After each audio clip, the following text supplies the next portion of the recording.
From Bosstrack, it's Her HypeSquad, a show about amazing women who've made incredible strides as leaders in their industry. They're here to support you and your leadership growth, to encourage you and hype you up as part of your Hype Squad. Hello, and welcome back to another episode of Her HypeSquad with Bosstrack. I'm your host, Michelle Harris. In this episode, I had a wide-ranging conversation about remote leadership with Amy Robinson. I've been looking forward to our conversation for quite a while now. Amy and I talk about her experience leading remotely and how she's approached team development and building culture when everyone works in different places. Before we jump into our conversation, here's a quick background on Amy. Amy Robinson is an operations executive in the startup space with a background in fostering customer relationships, team and personnel development, and planning for growth. Amy has led teams for technology and beverage brands in the startup space and for prominent retailers such as Apple and Build-A-Bear. And she's here to share what she's learned from her wide-ranging experiences. So without further delay, I bring you my conversation with Amy Robinson. Hi, Amy. Thank you so much for joining us. I've been really looking forward to our conversation. I know we've been talking about it for a while, and I'm so glad we finally made it happen. And I appreciate you being on. Oh, well, thanks for having me. I'm so excited myself. I've been really looking forward to talking about some of my favorite subjects. Well, I'd love to start by having you explain to the audience a little bit about your background. I know we're going to talk about remote work and leadership in a remote environment. So it might help for them to get a good feel of how you lead and, what your experience has been. Happy to. So my experience is really about as varied as you can get. I've done everything from managing teams in-house of over 800 staff to where I currently am, a remote job of under 15, where everybody is in a different city.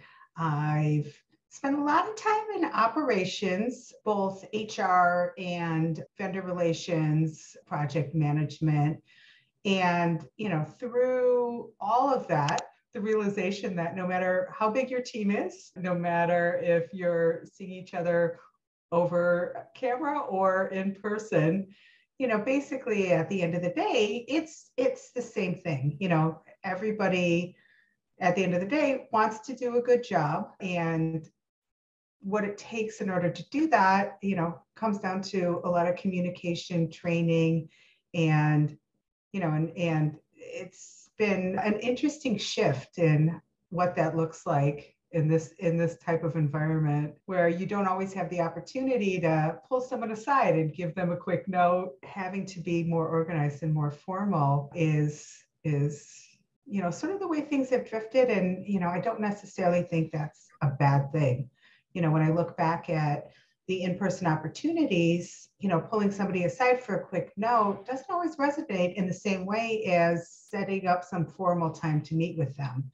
It's not necessarily showing that you honor and value their time when, you don't make it a point to plan for it. So I think the shift in terms of people development, there's been some really good things that have come out of the remote environment. Yeah, and I'm really looking forward to digging into some of that. And just so you were in more of a retail industry originally, and it looks like you've kind of shifted more to startup companies in the past few years. Yeah, exactly. For me, the important thing is that I'm proud of what I'm doing, that I'm representing a brand that I believe in, and that's taken me everywhere from electronics to, I worked in children's industries for a while. I moved from big companies to startups when I really realized what was most important to me was having a seat at the table and having a voice. It's challenging in big companies. You can have the best idea in the world, but it can take 6 months to get through the email chain of who you need to talk to in order for your voice to be heard. And in that startup environment, it's great because it can take one phone call to get to the top. And, I've really found that that's what's most important to me in a role is being able to really design my own destiny and play a key role in the success of the entire team. Yeah, I agree with that. I was in more mid-sized companies that were maybe a spun off from another company, or they were just like in significantly high growth mode that their teams were not caught up with the size of the company or, where the company was going. And that was always a constant conversation, is especially to like our up and coming leaders and some of the more like senior staff people, was about all the experience they were able to get because they were involved in so many different things that they would never get involved with larger companies. So I agree with you there. It's a much more dynamic and much more, it's like a resume builder. Yeah. I think it's important to work for some of those big established companies. There's a reason they are successful. So I think that there's a lot of value, especially earlier in your career, to be part of, one of those big almost machines, because it's really, it's aspirational to see every company started, with a couple of people and turned into some of the massive, projects that they are today.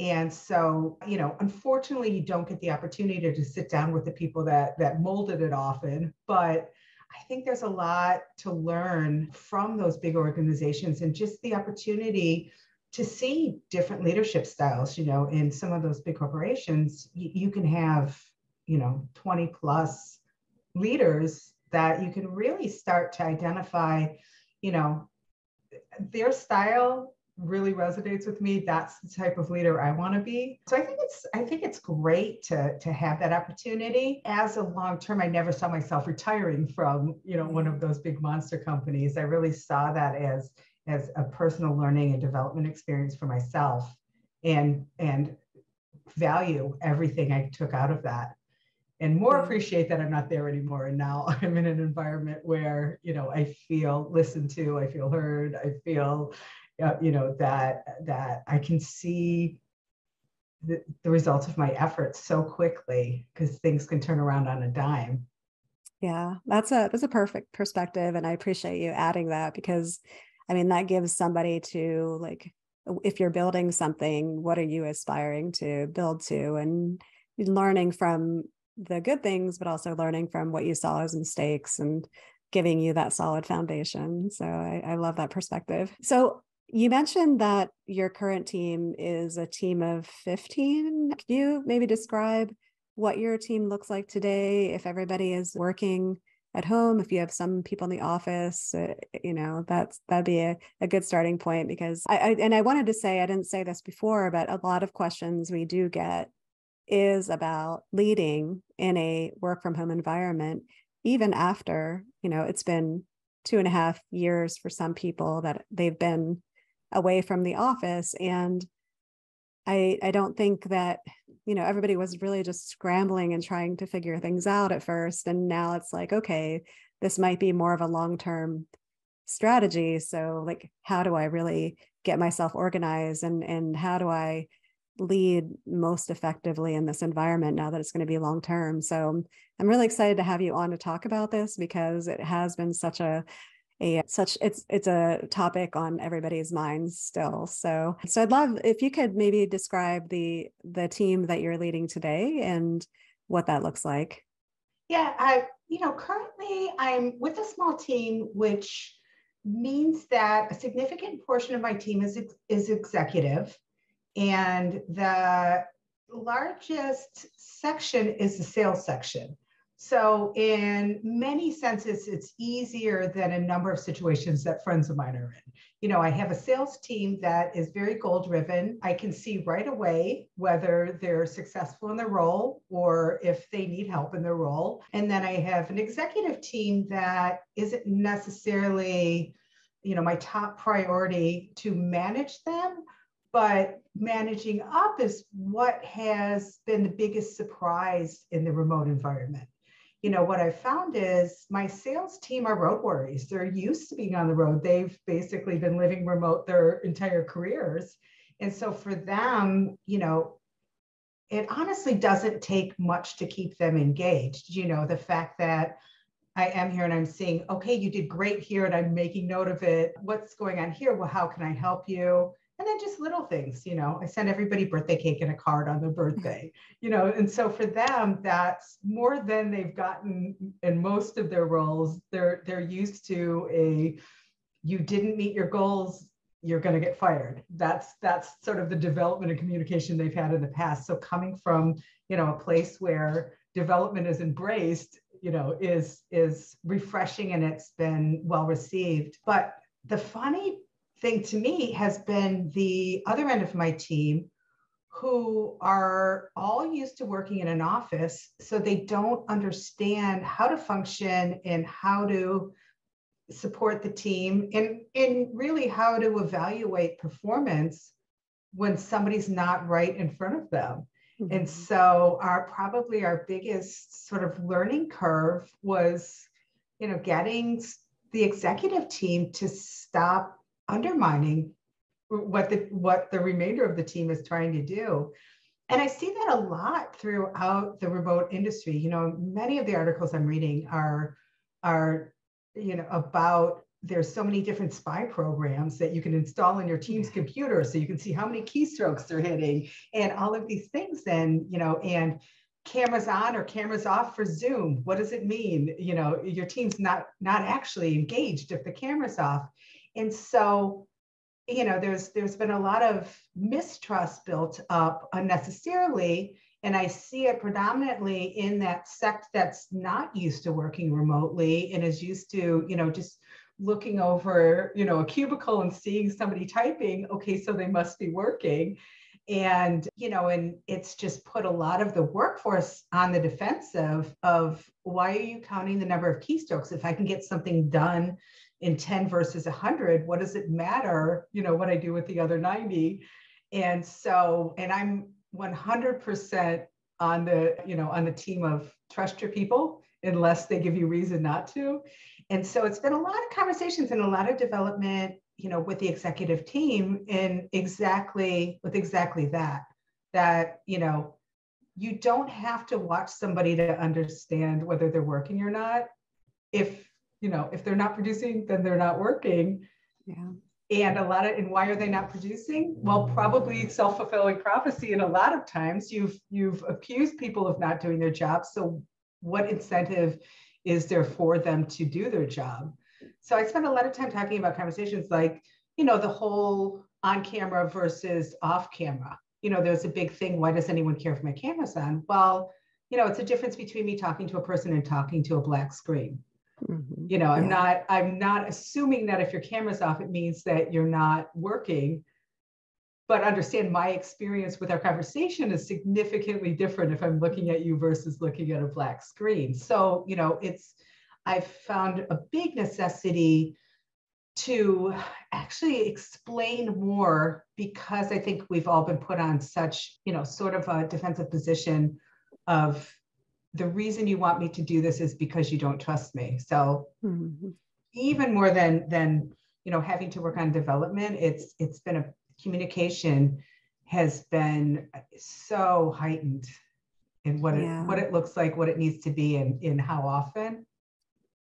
Yeah, you covered a lot of topics right there that are so polarizing. One particular thing that I've talked to quite a few people about is the cameras on, cameras off. And, you see on social media, the videos about the distrust and, okay, I'm not going to be on the video. Like, why do I need to be on the video or show my face? And I think there's just such a component to like building a team that works together well and trusts each other, that, you being able to see, I mean, maybe not for all calls, but, some of the calls you need to see somebody and like to build, like, it's just human nature, like to build that trust and be able to work well together.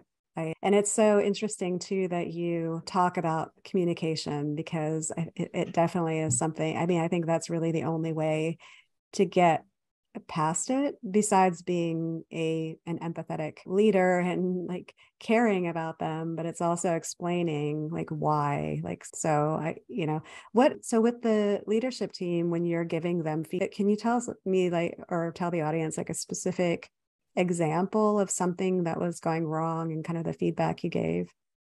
Yeah, I work a lot with the CEO of our team. He came from the restaurant business and he's just a really nice guy. He's really hands-on. And so he doesn't understand how to, balance that holding your team accountable with appreciating what your team is doing when it doesn't look like, well, I bust all of the tables for this one person. We don't have any tables. we have a product that's in market, and we're not going to be in the same room.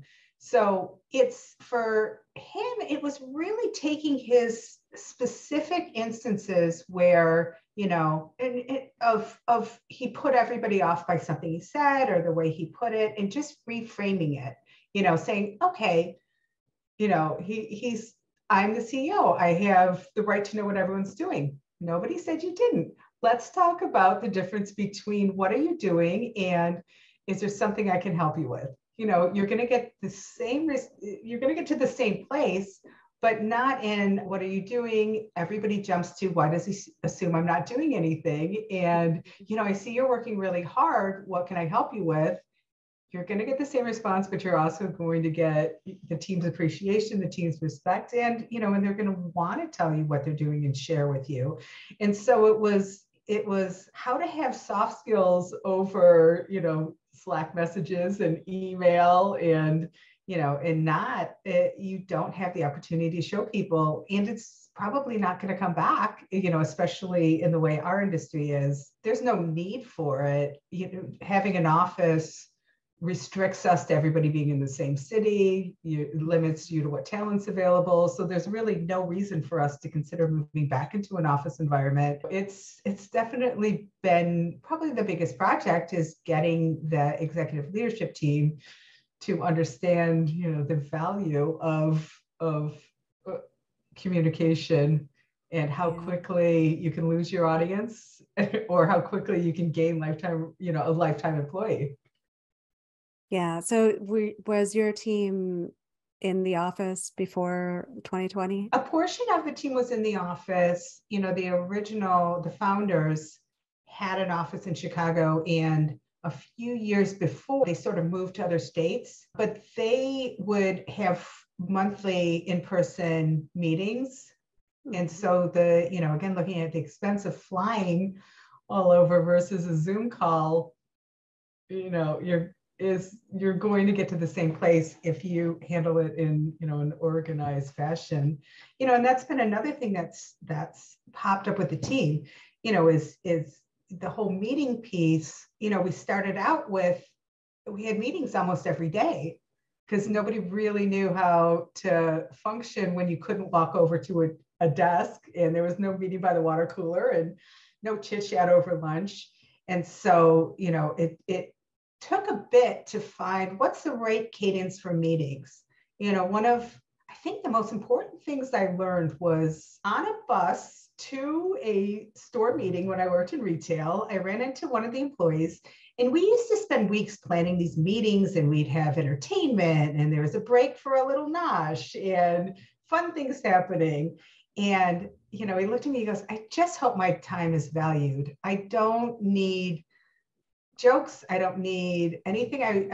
I'm excited to hear the information about how the team is doing, how the company's doing, and that's it. And I thought, why are we deciding what's important to the team? Let's ask them. Mm-hmm. And so then it took us a little bit of time of actually asking the team, how often do you want to be communicated to? Is it better for you to receive an email that you can read in your own time, or do you want that face-to-face time? And so that was the piece that it took. It took a little while to get that executive team to really understand that it doesn't, for a while you just couldn't all fly somewhere to meet in person. Yeah.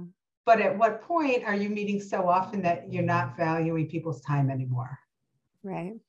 And I think that was the biggest challenge, was finding that balance of valuing time and enough communication that everybody felt like they were all working, for the same goal. Yeah, that is one of the things I heard early on from, even my network, and they're more at the executive level.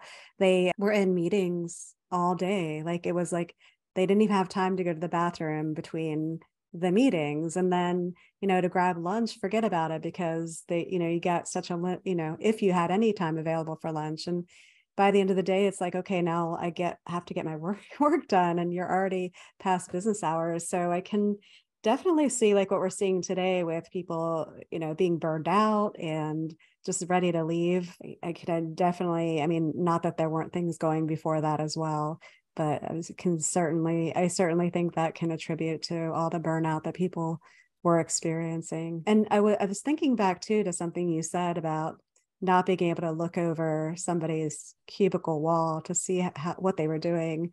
And there's something I was talking to somebody, and it was like a simple not analogy, but it was like, if you're worried about how to make sure people are getting their work done working remotely, how did you make sure they were doing their work when you were in the office? Because it's not like you were most people are not standing or looking over the cubicle, making sure they still had the same report to do, and they had to get the same things done.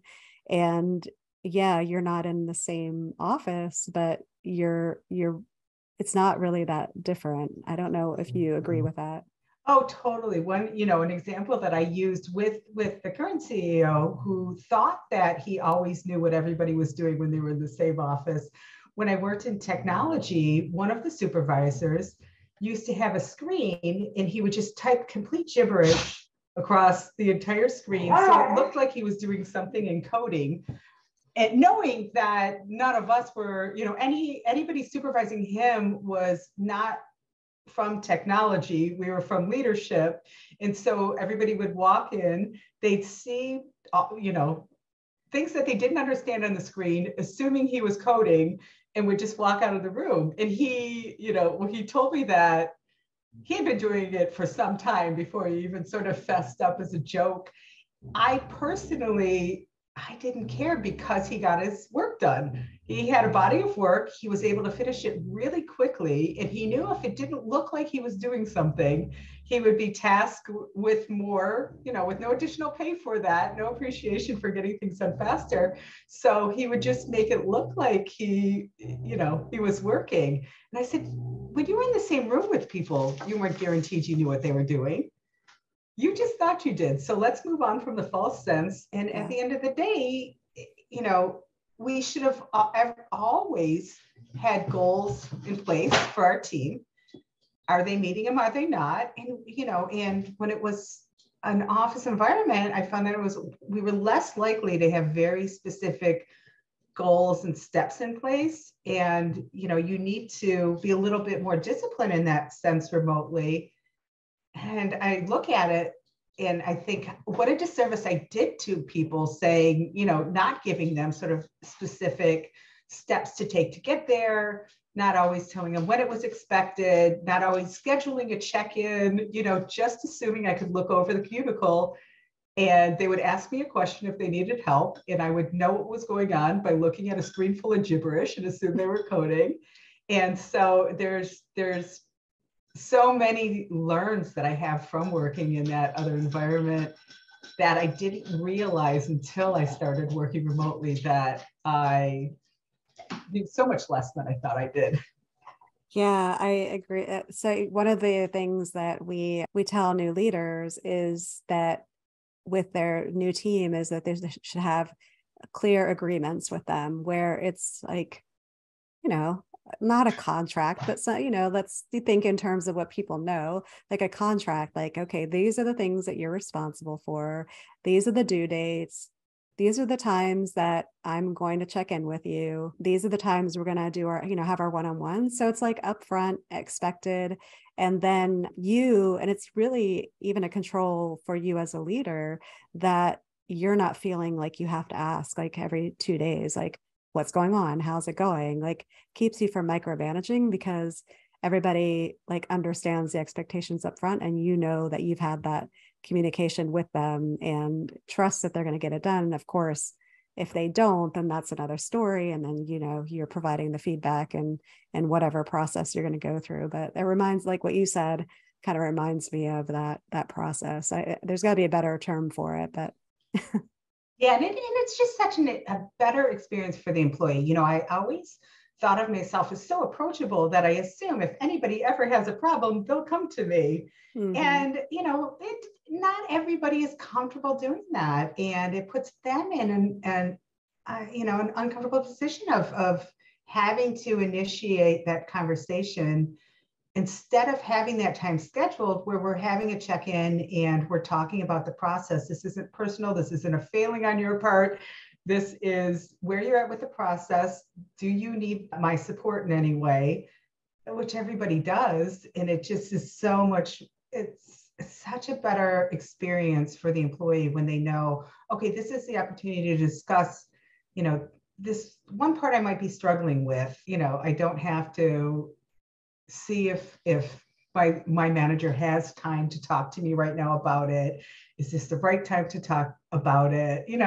All of the ambiguity is completely taken out. And that's such a tough place for your team to be living in, that ambiguous state. Yeah. Yeah, that is true. And it's something that I think leaders need to understand. Like, it's not necessarily that they're afraid of talking to you. It's just that they're afraid that you're so busy, and is it the right time? Like, that's a component that I think a lot of leaders don't think about. Like, when they're like, why didn't you bring this, Mm-hmm. So making that time and space every week to know that they, if they felt like it wasn't the right time, that they know they have that time where they can talk to you about things. I like that you brought that up. I'm wondering too, it's something you not really wondering, but you brought up earlier about not really caring about if they're doing something personal because they have a job to get done, and as long as they're getting the job done. And I think that's such an interesting shift from kind of as I was coming up in leadership roles myself. I think in the past, a lot of the thought has been around, you owe me a certain number of hours of work, and not necessarily, you owe me these things that I hired you for. So it was always like, I think it just developed. I mean, I probably because, we started out of like the industrial times when everybody was at a machine and and the operations floor, and they were getting paid by the hour. But like, when you think about the white collar work or salaried work, I mean, it's just a different mindset that I don't think a lot of people can make that differentiate. And I don't know how to get past that sometimes, because I think there are a lot of people, like, even like you said, that do still think like that. Like, you owe me this number of hours, not like this work. Yeah, and I think that's one of the biggest challenges that, initially, I think, so many roles could have been remote so long ago, but the decision makers are from a time when, remote wasn't an option, so they don't understand. And it was exactly that. The lawyer that got promoted was the one that put in the most billable hours. And, the manager that was working the hardest was the one that was there from open to close. And it wasn't, it was not, I think a lot of it was the idea of observational versus data. I've often found executive teams aren't necessarily as interested in data as what they're seeing. Once you get to a certain level, you have to understand that you can't personally be part of everything. And I think that's what makes a successful executive is somebody who can balance that, I see everybody working hard and I see that, the numbers are successful. But so much of it was exactly that restaurant manager that, if somebody is leaning against a wall, they could be cleaning, they could be helping another table, they could be getting ice, they could be taking out the trash. Like it was always, when I worked in restaurants way back, it was full hands in, full hands out. So it didn't matter what you were carrying as long as you had something in your hand. And so we always had this joke of we would carry around a dustpan and everybody just assumed you were looking for a broom. And so we looked like the most productive people because we were about to sweep as soon as we found the broom.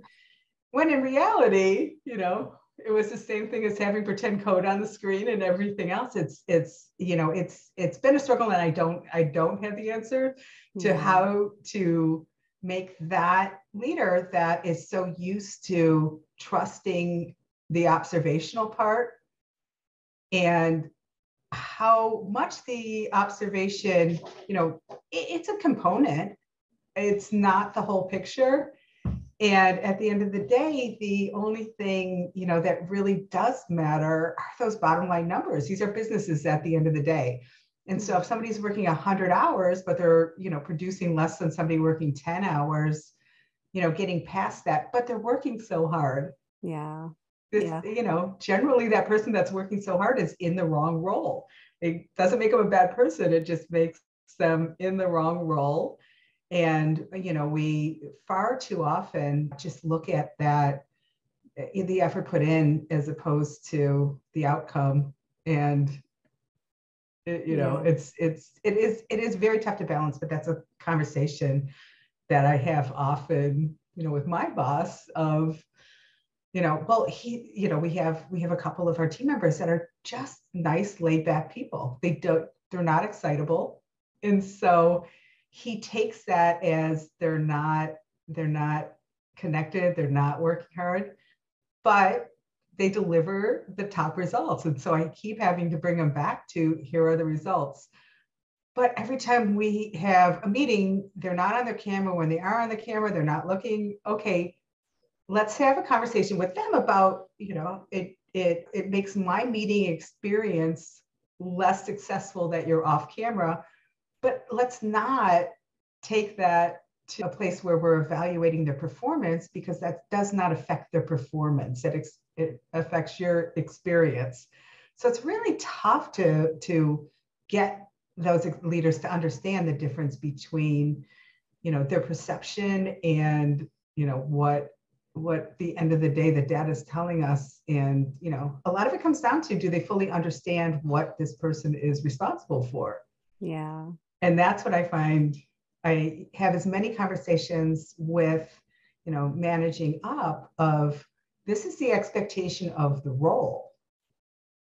There's nowhere in this job description that says camera has to be on. So it's definitely, it's always been a challenge. And I don't feel like it's changed with the remote. I feel like I'm having the exact same conversations I did, on premise as I am on screen, with how to evaluate performance. That's so funny. You brought back a really, really old memory of when I was pregnant with my first son. I was very, very pregnant, and the president of the company, I was, for different reasons, I was working as I was an accountant for them on a temporary basis. And they wanted to hire me, that my executive wanted to hire me. And the feedback that she got from the president was that she walks really slow. Like she moves really slow.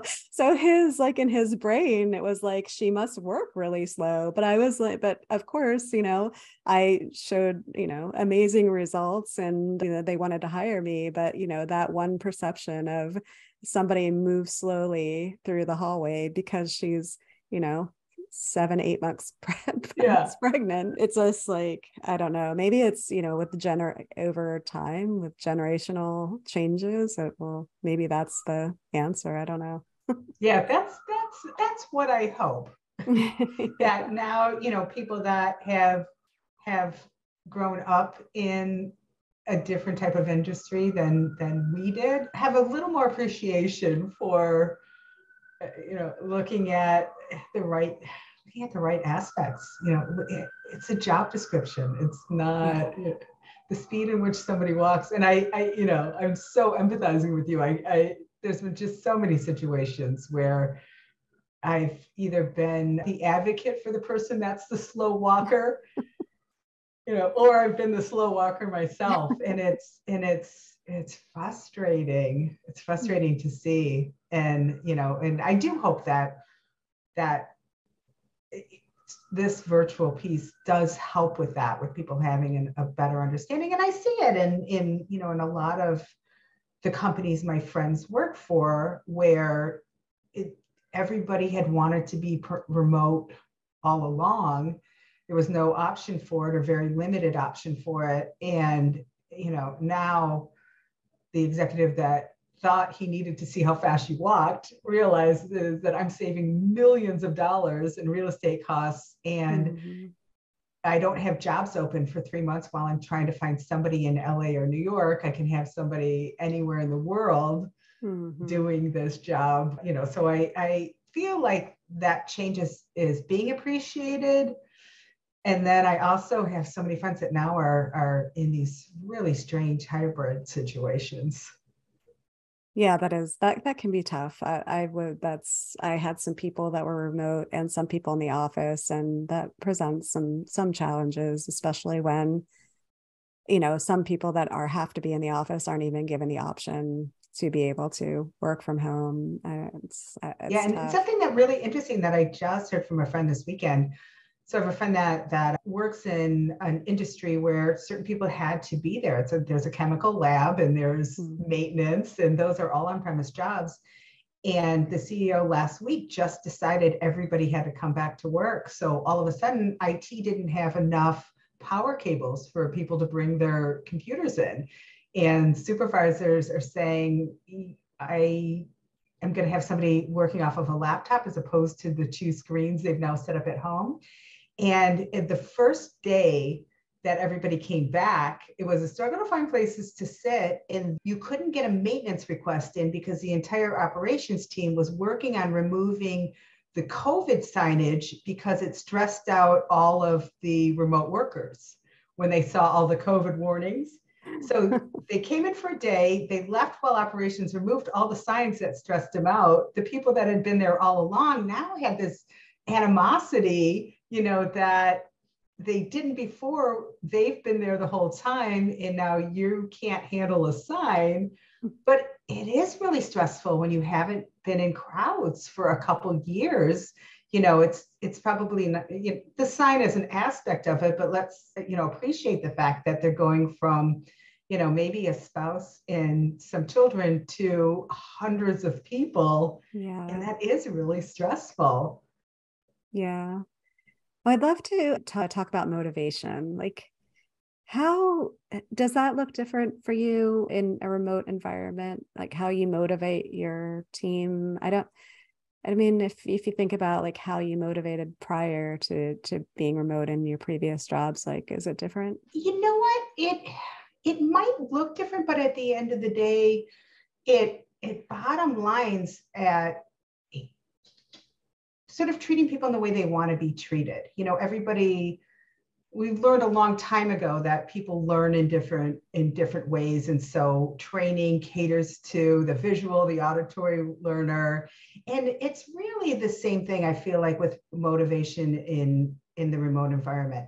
I constantly think back to that person on the bus that all they wanted is their time to be valued.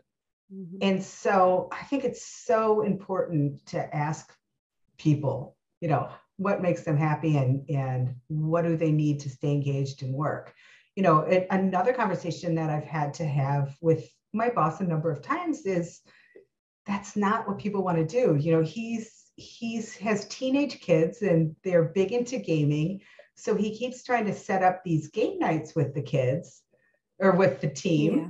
And I have to explain to him that our team has their own kids that they want to spend their evenings with. They do not want to be online doing games, and he wants to do virtual happy hours. And I have to explain that we've all been on Zoom all day. The last thing we want to do is stay at our desk and have another Zoom.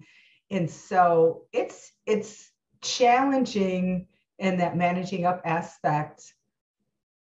But I'm very clear that the most important part of motivation is what does motivate you. And I ask that question. I had a call with the sales team, and I just asked them. I said, what do I need to do more of? What do I need to give you?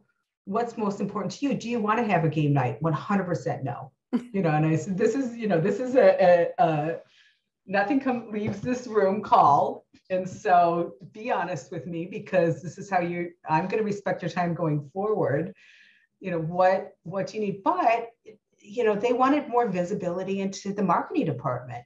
They would way rather have a 20-minute call with the marketing director than a cocktail with the CEO. Wow. And so and that hasn't changed. I think it's easier in a remote environment in a lot of senses, because I can have a team of 12 and do 12 different things in a day to motivate them, where, when we were talking about it in an office, I couldn't have a birthday party for one in the break room while I had a download from the marketing director, in a conference room, while I had the CEO having a happy hour in another room.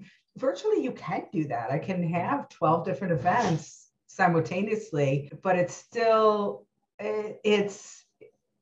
is challenging to feel connected when you have never met the other people you're seeing on screen. Yeah. And that's a piece I hear a lot about from friends. And I worked for my company for a year before I met anyone else in person. And so I've feel like I've been successful at motivating people, but not necessarily at, constantly being high touch with. Nothing will ever replace that in-person connection. And especially with a lot of roles, starting remote has been the toughest part that I've found.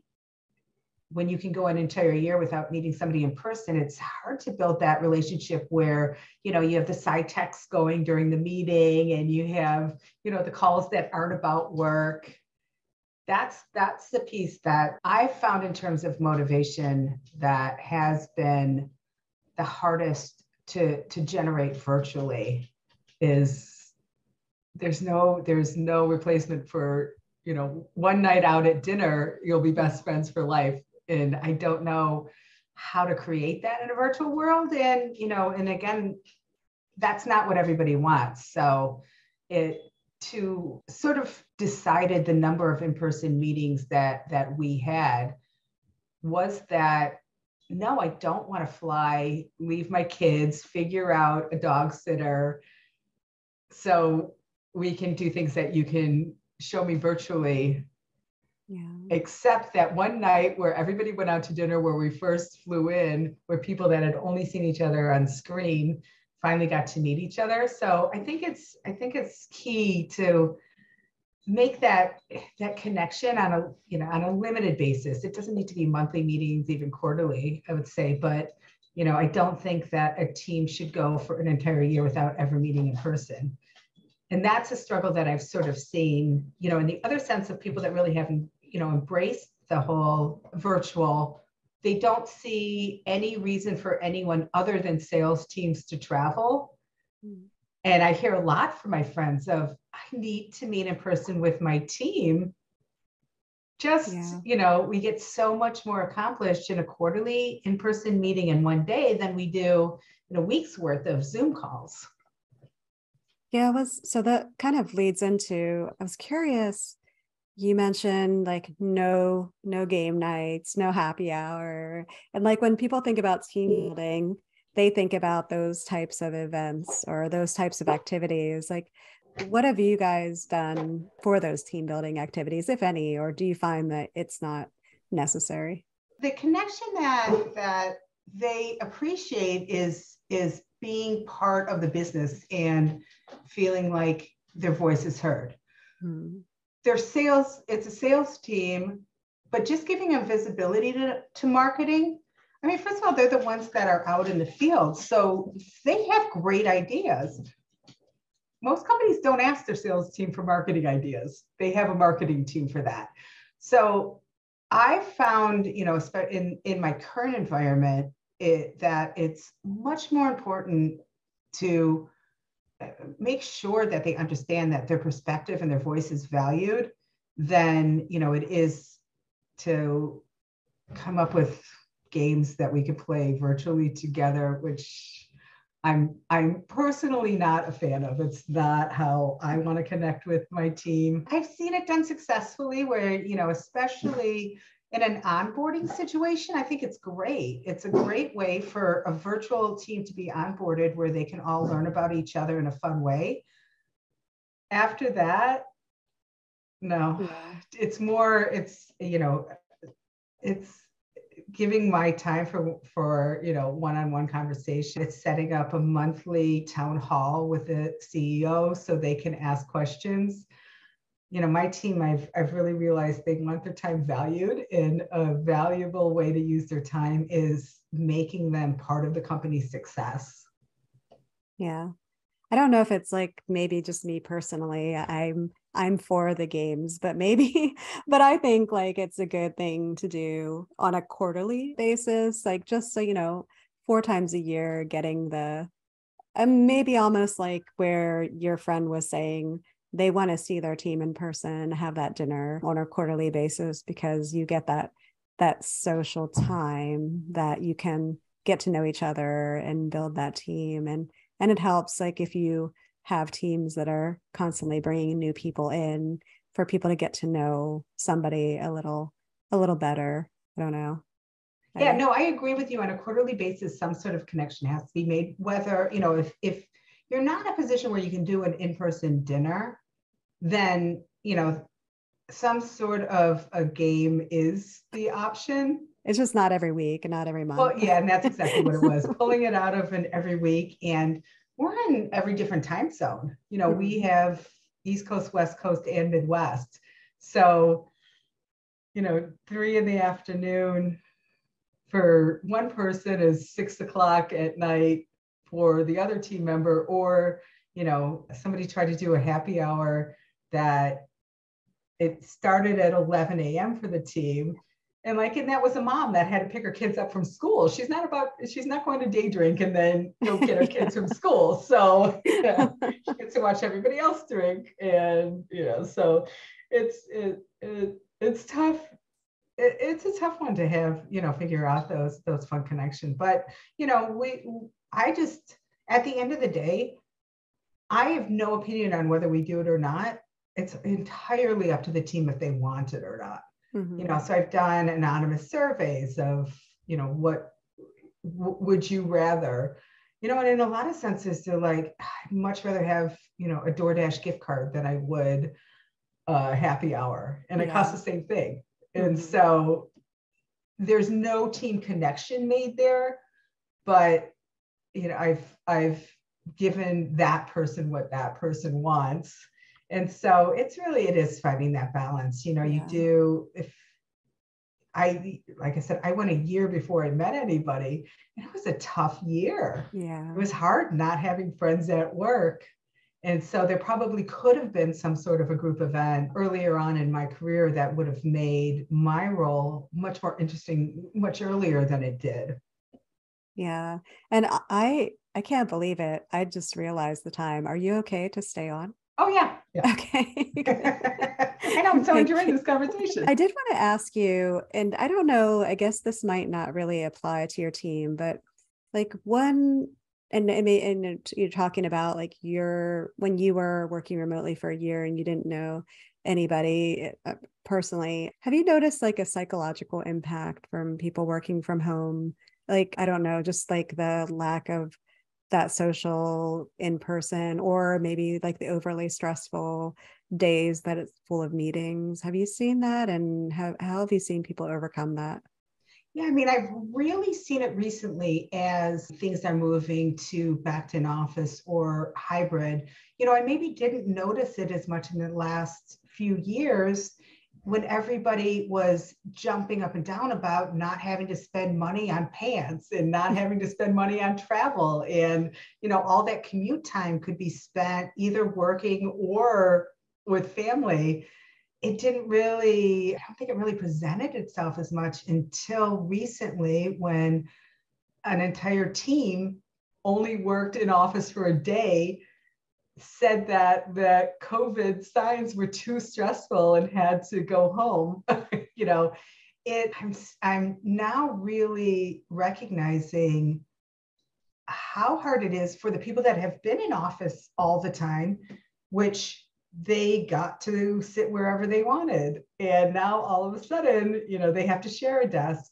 And it really had much more of an impact than I think a lot of us gave credit to, of working so solitary and all of a sudden have to go back to, if you're in a big city, crowded commute, traffic, all of those stresses that you sort of forgot about before you even get in the door.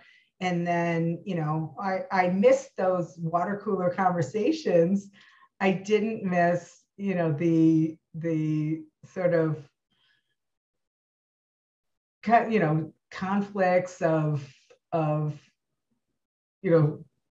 cooking salmon in the microwave in the break room, that all of those things that you sort of forgot because so many things were so much more important. But I do think that it has really had a dramatic effect on people's ability to socialize. And I think we're just now discovering the extent of it. And I've seen a lot of, I know for me personally, I listen to a lot of different podcasts on just thought process, because I know at the end of the day, for decades, I worked in this environment and it was just fine. For a relatively short time, I didn't. So I should be going back to my comfort zone. Why is it so difficult?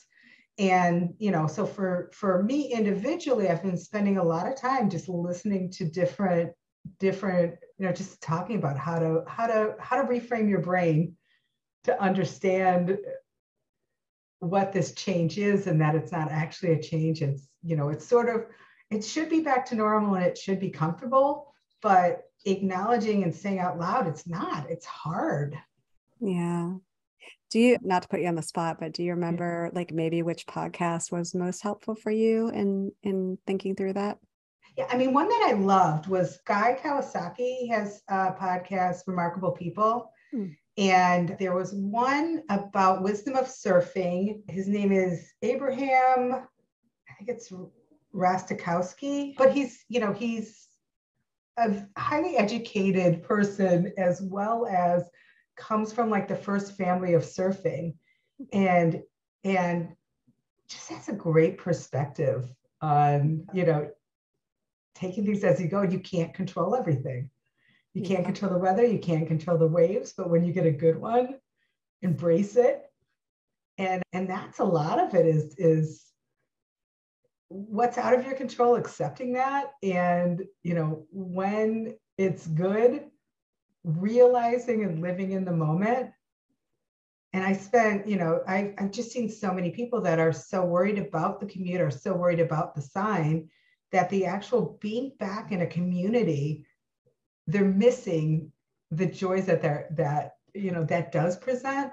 Yeah. The surfer style, I think that's been my actual most helpful. I love that. I had lunch with somebody today and we were talking exactly about that, about the mindset around things you don't have control over, and changing your focus on things that you can control, or, do bring you joy. So I'm going to have to check that one out. I haven't listened to any of his podcasts, so I'm going to follow up with that one. Yeah, definitely. He's probably one of my favorites, because one thing I did learn, that being home by myself working, I have podcasts playing because it kind of simulates that office environment of people talking. So I found I was more productive with podcasts than with music. And so I generally have a podcast on during the day. And he's definitely one of my favorites. He's OG Silicon Valley guy who is also a surfer and a real person, and just has the expanse of interesting people he interviews is fantastic. I love that idea of having a pet, because that is one of the things, like working from home. And sometimes I actually work in a shared workspace because I need that activity around me and all those people. But I never thought to put on a podcast. I mean, I'm sure that would satisfy my need to have that, background noise and things going on around me. Yeah, I do it a lot. There's another podcast called Real Gossip that is literally just people telling somebody's gossip story about somebody I don't know. It's people I don't know telling a story that was told by someone that I don't know. And it just makes me feel like I'm back in an environment with people hearing inane gossip. That's funny. Well, I never heard of that one either. I'd love getting these ideas. Thank you so much for sharing those. I think because of time, I'd like to shift away from remote work unless there's something else that we didn't cover that you think is important for the audience to hear. No, I think that we really had a nice conversation around it. I'd love for you to share, what is one thing when you moved into a leadership role you wish you would have known that you know now? Yeah. I really wish I would have known that I can trust myself. I would stay up at night second guessing every conversation and every decision I made. And it took me a long time to realize I wasn't curing cancer. I wasn't solving the holes in the ozone layer of the rainforest, that it's okay to make mistakes. You always learn more from mistakes than successes. But I really wish it hadn't have taken me as long as I had to trust myself. And that's what I would tell anybody starting out in leadership. Trust yourself, because either you're going to be successful or you're going to learn something. Yeah.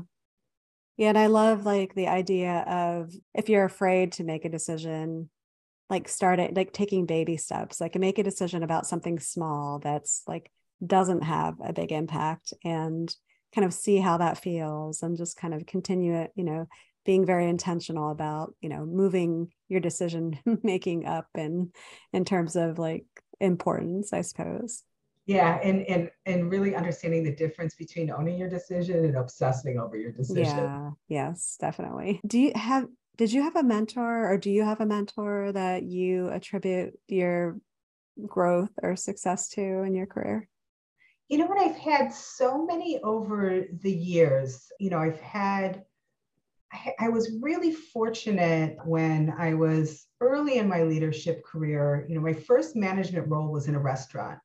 And it came about because I was such a terrible server, but everybody liked me so much, so they couldn't let me wait on tables anymore, but they wanted to keep me around. So they promoted me to manager.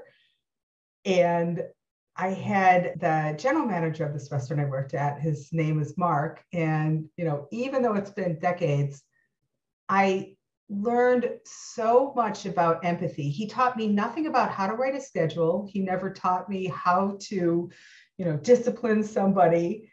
He taught me how to lead. He didn't manage people, he led people. And, I really can go all the way back and attribute how conscious I am of being a role model, leading by example, and making time for people and making them feel like they are the only thing that matters when it is our time. I can absolutely attribute to him. And I'm thankful that I had the opportunity and such a early part of my career to work with somebody who understood the value of empathy. Yeah, I was just going to say that it's so fortunate that you had that person so early in your career, just to learn something like that, especially that's a lot of people don't learn that until not too late in their career, but much later. Yeah, I mean, that's probably the most often I give the constructive feedback of, you don't need to be mean to get people to respect you. Yes. Right. Yeah. And, and it's always, that's sort of that first place that leaders go, is being that tough guy. Mm-hmm. And, don't assume everybody's going to walk all over you. Assume that they want to do a good job for a good leader and be that leader. Yeah, I mean, completely the opposite. If you're mean, the tough guy, then people don't respect you. And, they might do what you want them to do, but probably not at the level that you want them to do it at, or they could do it at, and they'll resent you. And eventually, I mean, it's like a downward cycle, I think. Yeah. Oh, I totally agree. Yeah. Do you have like a daily routine, maybe in the morning, evening, in the middle of the day, that you attribute your well-being or your sanity to? Yeah. Yeah. There were definitely a couple things that I learned throughout this process. The most important piece that I learned, and it was from my nephew, was have a separate space to work. Mm. My first probably year of remote, I was either in my bedroom or on the sofa with my laptop. And until I set up a proper separate space, and I'm in a New York City apartment, so there's not a lot of room, but it doesn't take much to carve out a just separate niche from where, you eat or where you watch TV or where you sleep. It has to be a separate space.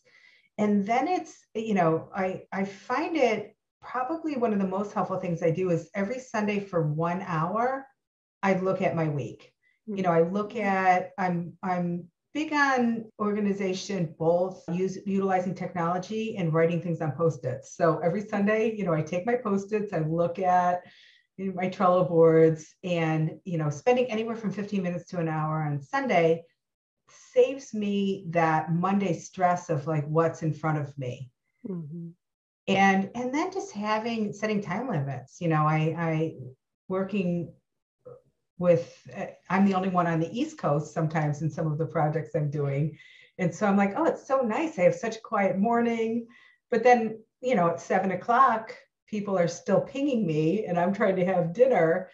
And so it was really important for me to set those boundaries of, these are the hours that I'm working, because I found that, I'm working 7, 8 at night, and then I'm still getting up early, starting my day at the same time, but then I'm resenting them for living on a different coast in a different time zone. And I'm like, you know what? And all it was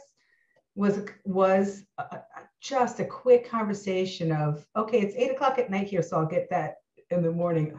Because people don't realize. I mean, I don't think about the fact that I'm speaking to a different coast. So, I made a conscious effort not to send communication prior to 9 a.m. in other people's time zones. And they respect the fact that after 5 p.m. my time zone. So it was really setting those limits for myself. I get so much more work done than I did stretching my day out. You would think if you're working from, 8 a.m. until 7 p.m., you'd get more done, but Yeah. because I spend so much time just lamenting over what time it is. Yeah, I love that. The boundaries are so important. I mean, in any environment. And I've, it's when you move up and you become like, like C-suite or whatever, I've seen it, especially in like startup and high growth. They're working at 2 a.m. and it's really a mindset to get an email at that time and think, oh my God, I need to do something about with this, and making sure that, you have the conversation that I know you're working around the clock, but this is when I work. And then even with your own team, if you happen to say, be working at 8 o'clock at night, making sure that you're prefacing that email with, I don't expect an answer tonight. I just need to get this out because it's on my brain. So, let's talk about it tomorrow, and just being very clear about that to help your team from feeling stressed that, because even if you set the boundaries and you get something like that, sometimes in the back of your brain, it's like, should I, or what Right. happens if I don't? And yeah.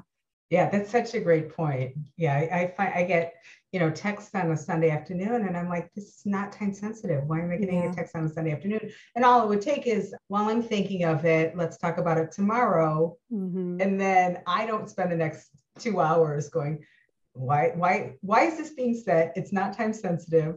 Why am I Yes. expected to work on a Sunday? And I go down that rabbit hole unnecessarily. That's a great point that I'm going to be very conscious of myself. I've learned something. Make sure because I do, everybody has that. I woke up with this epiphany. I need to get it out there right now. Yeah. I love that you use post-it notes. It's so funny. So many people that I talk to still have things written down on post-it notes. And like, I mean, I completely understand, like you have it right in front of you. Even Yeah. if I opened the door to my office, my husband's computer has like little line of post-it notes on the bottom with like little checklists. It's like right in front Yeah. of him. And there's something so satisfying about ripping a post-it note in half. Yeah. So satisfying. I love it. I love it. So we mentioned that you listen to podcasts. Do you have any songs that get you like give you energy, get you pumped up when you're feeling a little like sluggish in the day?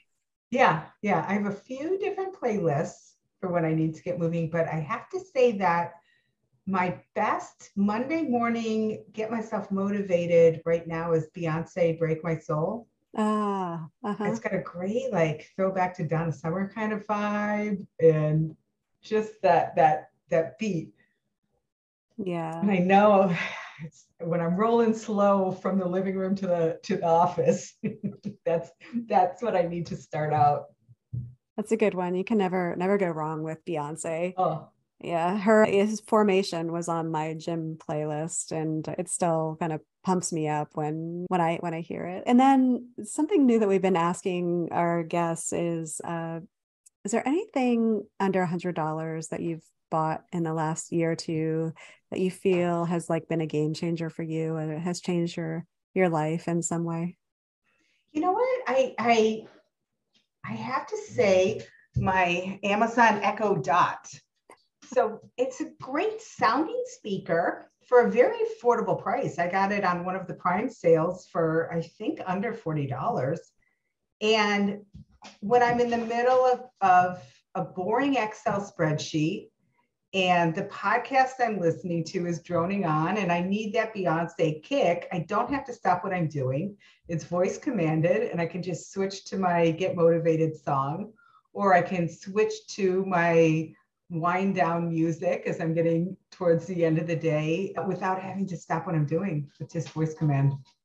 Yeah, I love that. One of my And favorite lately.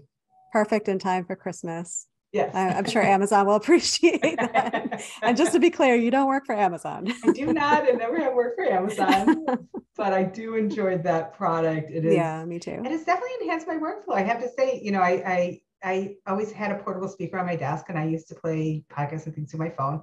And I'd stop 10 times a day to sort of scroll around and then I'd get distracted on, looking at something else on my phone before I'd find the song. And just being able to use the voice command, Mm-hmm. I finished the boring Excel spreadsheet so I can get on to something, a more exciting aspect of my role, but I can change my music I can change my vibe that easy. Yeah, we have an Alexa in the kitchen and my husband keeps unplugging it. So it's just like I talk to it and it doesn't respond. So we talked about podcasts. Do you have a book that you've read, maybe not even recently, like that has made an impact on your leadership abilities or even if not book, a podcast other than the one you mentioned that's made a difference for you? Yeah, I have to say in terms of books, I go on full distraction mode. I'm not, I've I've definitely purchased and donated a number of leadership books without reading them in the middle. I find I get much more out of either blog posts or really podcasts. I find to be an exceptional way to digest that information. Books I'm on a fully on. I enjoy history, and I found that I enjoy it much more seeing it through somebody else's eyes. So I read a lot of biographies. And most recently, I've gone through a stint of New York socialites through the decades, like everybody from Doris Duke to Patty Hearst, and, seeing sort of how New York has changed based on, some of the richest women in the world and just what their experience looked like through the decades. Yeah. What are your go-to podcasts that you listen to? Well, Guy Kawasaki is always one. There's F Your Brain. I don't know if you've heard that one. Yes. Love her. I found a great one. That's one of the ones that I really realized I was digesting more information than I thought I was when, I'm coming up with these great skills that only a life coach can teach you. And Stuff You Should Know, if you've never listened to that one, is one of my favorites. They've been around. They're one of the sort of OG of the podcast world. And every episode is just something random. Like I was just listening to one on the history of vaudeville. And, interesting. They have all sorts of ones. And the other one is 99% Invisible is another one that is a lot of sort of architecture. And the host, Roman Mars, just has the most zen voice that when I just need a calming voice in the background, 99% Invisible. 99% Invisible? Yeah. Oh, interesting. Okay. I think I got some really good ones there. Well, it's like way over our time, and I really, really appreciate you spending the time on here with me. Like I've said, I really have been looking forward to our conversation. I'm glad we finally made it happen. And I'm sure we could make this happen again and have even more to talk about. But yeah, I mean, as this whole, the whole workforce evolves, there's going to be so many learns. I'm in so many senses really reinvigorated in a leadership role because there's so many new opportunities. It's not like back in the day where you got a book on what color is my umbrella and you used it like a checklist. There's such an opportunity to be creative and to be part of changing, how the workforce is viewed these days. And I'm really enjoying it. And this was wonderful. Thank you so much for having me. Yeah, it's a great way to look at it, to be part of the change. But if people want to reach out to you, what is the best way for them to do that, if you're okay with that? Yeah, definitely. I mean, I always like connecting on LinkedIn. I'm Amy Robinson on LinkedIn. And I also feel free to email me. My work email is amy@crafthouse.cocktails. Okay. And so I am always, I feel very fortunate of the people that have positively impacted my career and my life over the years. So anytime I have the opportunity to do something like that for someone else, I'm thrilled. Oh, great. Well, thank you. And I hope people do feel comfortable reaching out to you. And so again, with that, thank you for being on. And I look forward to talking to you again in the future. Thanks. Bye-bye. Bye. Hi, everyone. This is Michelle again. Just one more thing before you take off. If you've enjoyed this podcast, consider joining our Patreon at patreon.com/Bosstrack, or sign up for our free weekly newsletter. It's easy to sign up and easy to cancel. Every Monday, we send out a short, exclusive newsletter of what we found during the week that we're excited about, we're inspired by, and we're watching and reading. If you'd like to check it out, just to go to thebosstrack.com/newsletter. Just type that into your browser, thebosstrack.com/newsletter. Drop in your email and you'll get the very next one. Thanks for listening.